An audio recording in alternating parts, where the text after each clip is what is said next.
Loki just accomplished the unthinkable. Walrus Academy is under attack as the youth's darkest horrors literally come to life. Yet the most astonishing moment occurs when Gunkko is asked a single question. What do you fear? This episode is utterly wild. So let's analyze everything. Outside the Walrus Academy, a gigantic serpent looms above the young giants. They scatter while shrieking. These are not the battle-hardened fighters of Elbaph's legends. They are children and they are terrified. One of them is completely convinced this beast is Jorundondurander, the world's serpent. The snake resembles something straight out of a nightmare. It bites into the timber structure of the schoolhouse while students bolt in every direction. A teacher positions herself between the beast and the youngsters armed with only a piece of wood, urging them to get indoors. In the staff room, complete panic breaks out. Mathematics instructor Mr. Braid is focused entirely on evacuating everyone safely. Principal Ka calls out for help. Teacher Ann knows the youths remain in grave danger. Then a tall young girl shouts that one of her classmates is about to be devoured. The young giant has stumbled and been left behind, exactly like someone in a scary movie who trips at the worst possible moment. A giant charges toward the monster carrying a massive hammer. Principal Ka steadies himself, draws back, and delivers a blow. He connects squarely and drives the serpent's head soaring upward. The creature is already suffering when Saul comes sprinting along a high branch above. He apologizes for his tardiness, cocks back an armored fist, and smashes it straight into the serpent's head. The monster's head hits the dirt flat. The kids stare, then burst back into life with awe. This was the first time they had ever witnessed either of their instructors in action. It turns out Principal Ka was once a member of the giant warrior pirates. With Dory and Brogy away for so long, there was no way for the youths to know. His face features 2 long tusks and whiskers, and his mallet has 2 long tusk-like spikes integrated into the head to match. He winces from back pain after the strain. Saul tells him not to worry about it, then asks what that snake actually was. Robin and Chopper emerge from Saul's beard, where they had apparently been hiding the entire time. Robin asks Saul if creatures like this typically appear in the Sun Realm. Saul replies, "There are wild beasts here and there, but nothing quite like that. This one is exceptionally large." Saul apologizes to the youngsters for displaying his frightening side. The children assure him they are grateful, not terrified. Then a yell goes up for an instructor named Wolf. Chopper wonders what has happened this time. Back inside the building, physical education teacher Mr. Wolf is discovered in poor shape. He was the one who stood between the monster and the youths while everyone else fled. He insists he is all right and is far more concerned about the kids. Then something strange is reported. A group of pupils simply walked away from the building without speaking a word to anyone. A young giant approaches Robin and asks if she and Chopper are allies of Luffy. Robin confirms they are. The boy immediately backs away several paces. Robin inquires if Luffy did something to him. Judging by the child's expression, the answer is clearly yes. Before Saul can depart, Mr. Wolf tells him to take care. He also cautions Saul specifically, "Do not touch the children." Saul is puzzled by the warning. He asks a student where the others went. She points toward the shoreline and says they looked as if they were sleepwalking. That immediately catches Robin's attention. The children are marching in a neat single-file line toward the water, completely asleep and utterly unresponsive. One of Gunkko's arrows glides along the ground ahead of them, guiding the path. Teachers shout for them to return. No response. Robin remarks asleep, yet they were walking. The students confirm it, sleepwalking. More pupils collapse unconscious without any clear reason. Chopper climbs down from Saul's beard and starts checking on them. Meanwhile, the school still needs to be secured, and the walking children must be stopped. Ka looks toward the forest edge. Saul follows his eyes. His jaw drops. Mr. Braid blows the emergency horn. Saul, Robin, and Chopper all share the same expression.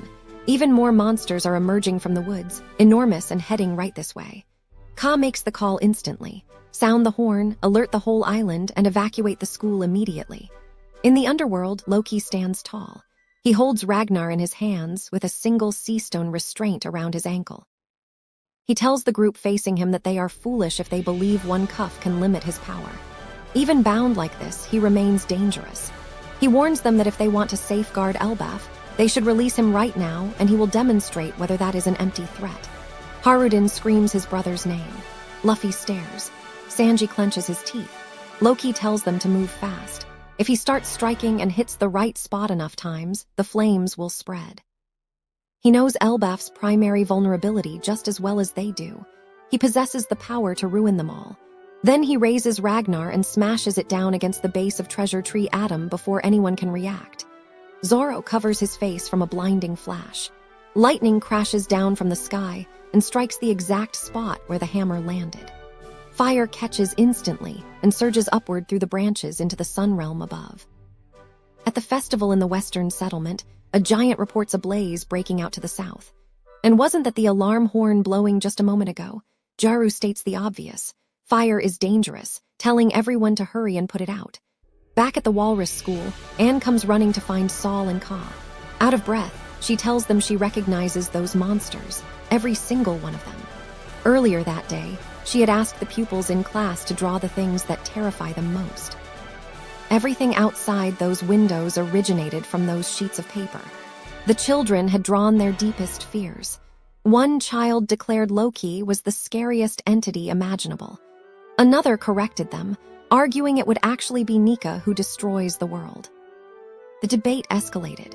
Fenrir, the terrifying wolf, Draugr, the walking dead of Norse mythology, a storm resembling a twisted version of Zeus, Nidhogg, the beast said to gnaw at the very roots of the world tree, Jormungandr, a kraken, a Nika figure that in these drawings is not a savior but something that brings about total ruin. A giant bird resembling the eagle said to perch atop the world tree and generate all wind. A bear wearing a helmet. A skeletal soldier. A spirit with a hat. A jogger rising from the dirt. A version of Loki who also wields a blade. And one child named Iva, who had quietly admitted to Anne earlier that thinking about these things gave her nightmares.